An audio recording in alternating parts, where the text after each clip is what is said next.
Hello students.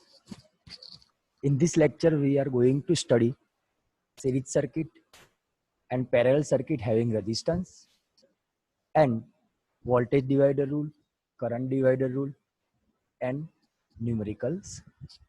So we are starting with the first topic, series circuit having resistances in series.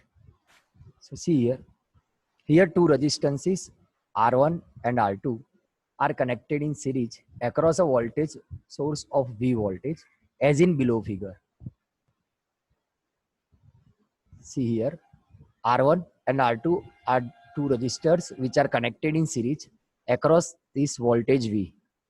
So from this figure we can say that V1 is voltage drop across the R1 resistor and V2 is voltage drop across the R2 resistor. So when resistances are in series, we can observe that current remains same, but voltage drop across both the resistors are different. Now, here V1 and V2 are the potential differences or voltage across R1 and R2 resistors respectively. So total resistance is R equivalent of this series circuit. By Ohm's law, we know that V1 and V2 is given by V1 equals to IR1 and V2 equals to IR2. But by observing this circuit, we can say that total voltage is equals to addition of this voltage drop across both the resistors V1 and V2. So from the circuit, we can say that V equals to V1 plus V2. Okay. So by replacing the value of V1 and V2 in this equation 3, we have V equals to IR1 plus IR2. But total voltage V by I equals to R1 plus R2. This V by I is nothing but the total voltage and current flowing through the two resistors. V by I equals to R equivalent. So we can say that when two resistances are in series, the equivalent resistance is given by addition of both the resistors R1 and R2. So R equivalent equals to R1 plus R2.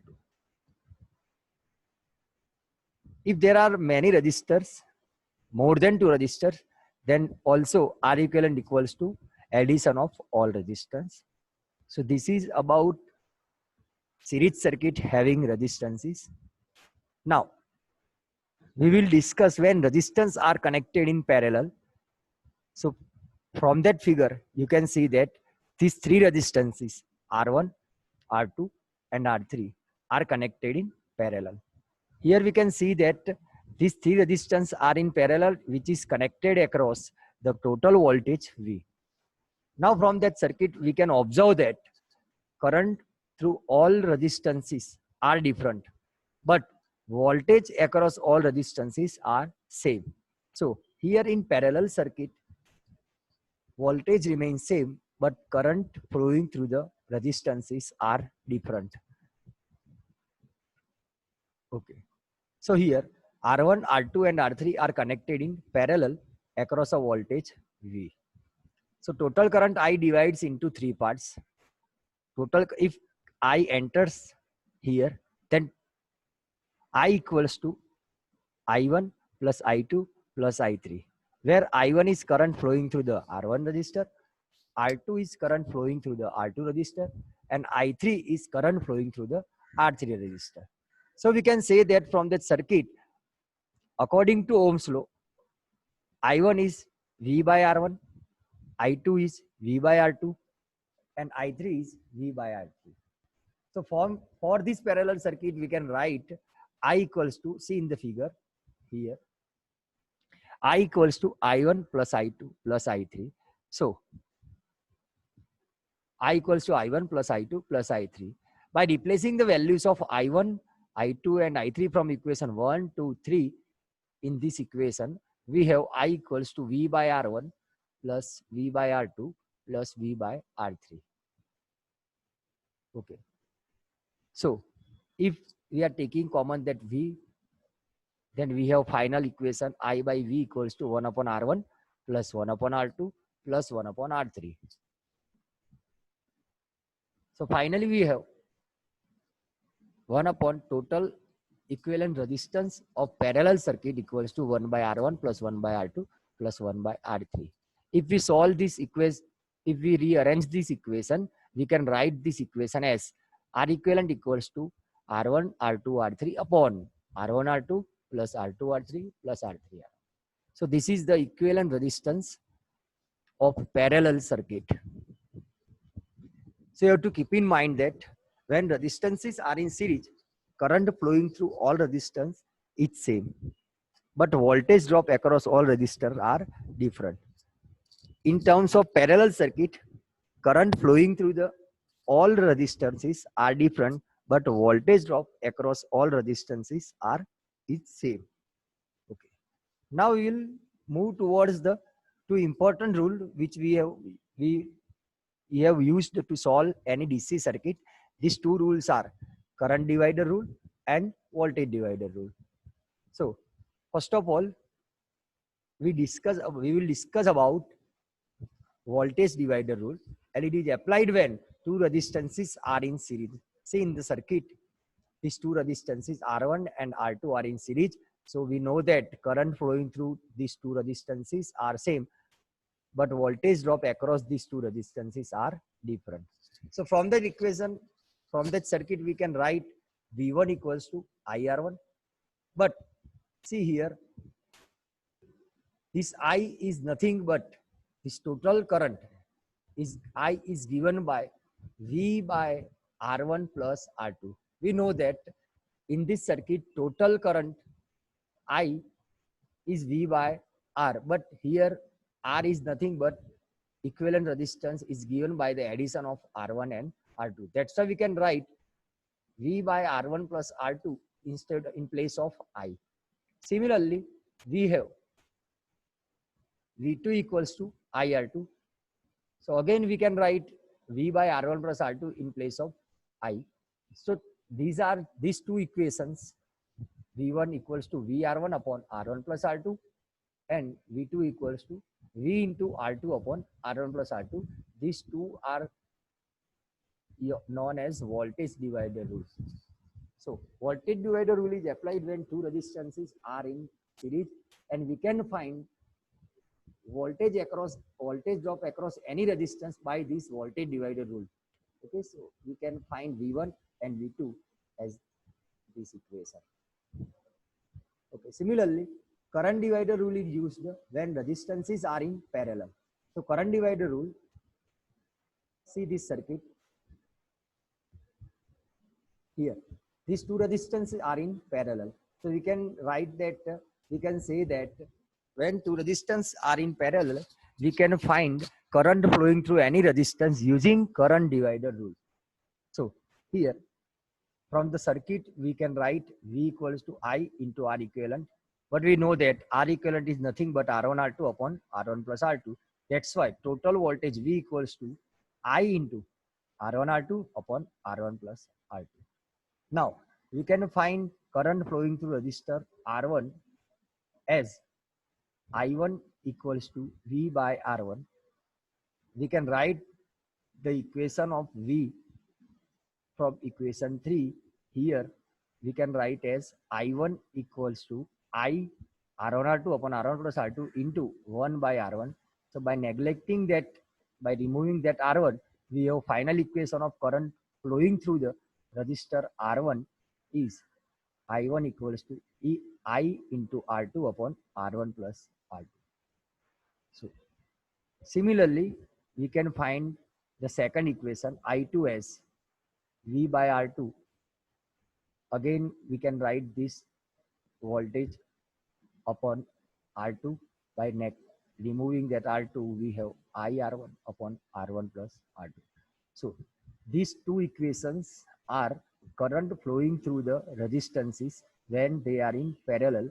So basically, current divider rule is used to find current flowing through the each resistor when both the resistances are in parallel. Okay. Now we will discuss numericals based on basic formula R equals to rho L by A. See here, two numericals. This is the definition of numerical. Two wires of conducting materials are connected in parallel. Two wires are connected in parallel. They share current in the ratio of 5 m6. It means I1, I2 is I1 by I2 equals to 5 by 6.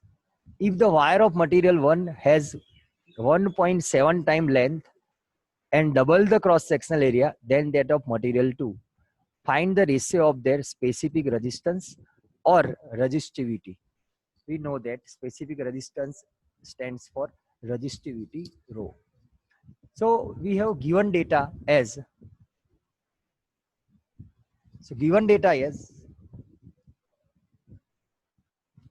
I1 by I2 5 by 6. This is the current ratio. Now length of wire 1 is 1.7 times length of wire 2. So L1 equals to 1.7 L2, and area of wire 1 is doubles the area of wire 2. That's why we have written that A1 equals to 2A2. Now see here,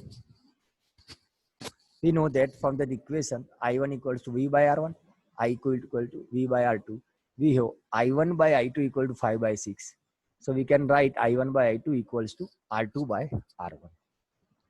Okay.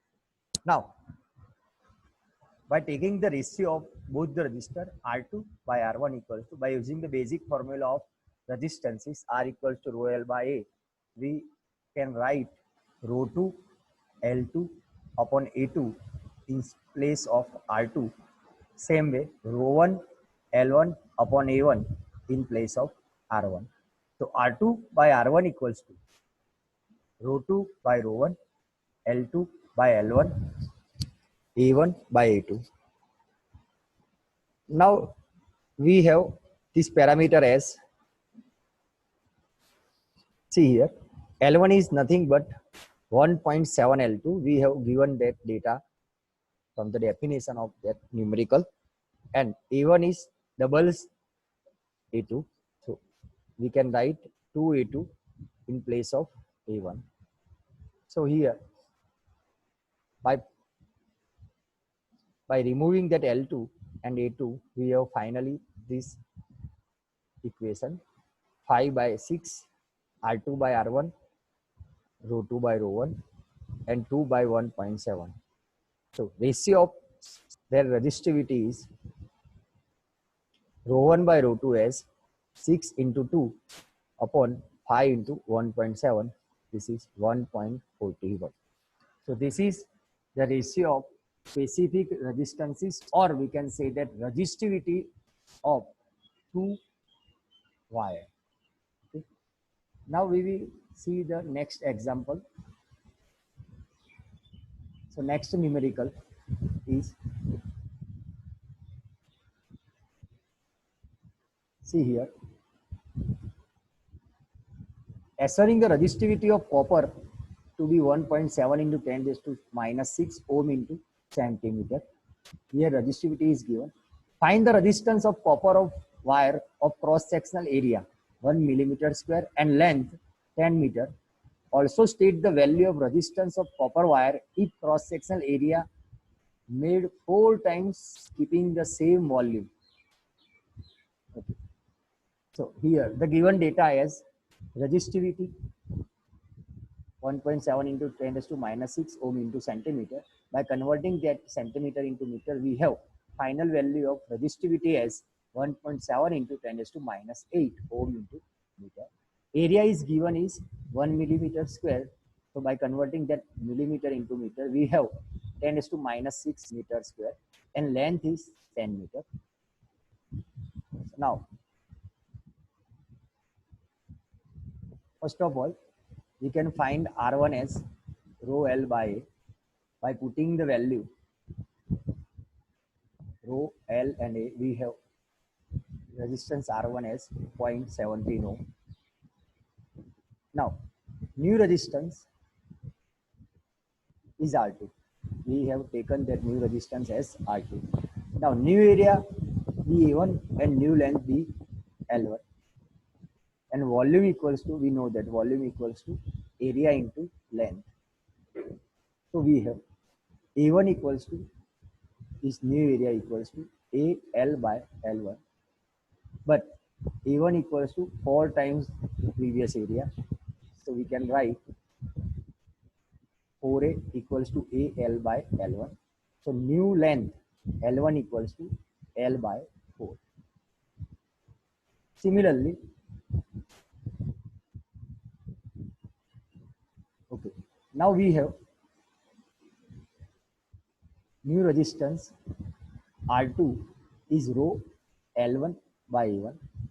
Rho is similar as old resistance. L1 is nothing but L by 4 and A1 is 4A. So we have this final equation 1 by 16 into this rho L by A. We can write R1 in place of the rho L by A. So 1 by 16 into R1. So we have find the value of R1 as 0.17. So finally the value of R2 is equals to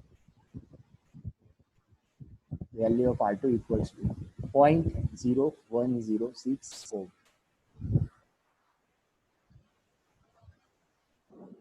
This is all about series circuit and parallel circuit having resistances, voltage divider rule, current divider rule, and numericals based on the basic formula of resistances. Thank you.